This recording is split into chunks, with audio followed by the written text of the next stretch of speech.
ayan yung discrepancy, ito yung meron, ito yung wala, so ganyan. Sabi, waterproof daw yan, be. So, syempre, papaliguan natin, babasain natin yan. Tingnan natin kung mabubura. So, ito yung sinasabi, nag-trending na tune-up foundation sunscreen na dual purpose na kasi complete inclusion with the vitamin C. Normally kasi gusto natin, pag nag-a-apply tayo sa face natin, nag-a-apply tayo sa skin natin, dual purpose na. Yung gumanda ka na, para ka nang nag-makeup, tapos with vitamin C pa.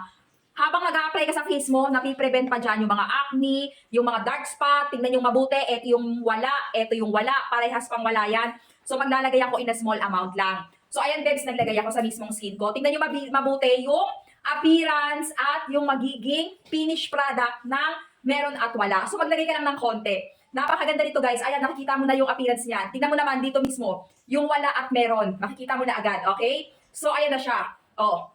Ito na yung meron, ito na yung wala. Diba? Hindi ako nag-cut. Kitang-kita nyo. Mula umpisa hanggang dulo. So, ganyan lang naman yung appearance ng meron. Tingnan nyo naman yung wala. Ay, nako. Tingnan nyo mabuti yung wala.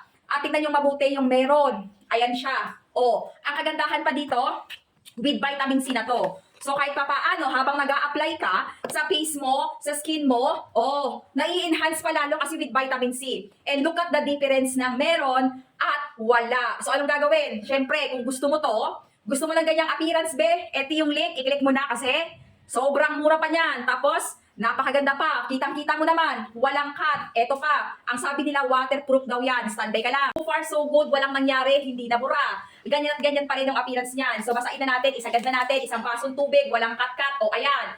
O, be, kung hindi ka pa naniniwala, ewan ko na lang sa'yo. Basta ayan na yung basket ko, i-click mo na, mag-swimming ka, mag-summer na, kailangan mo to.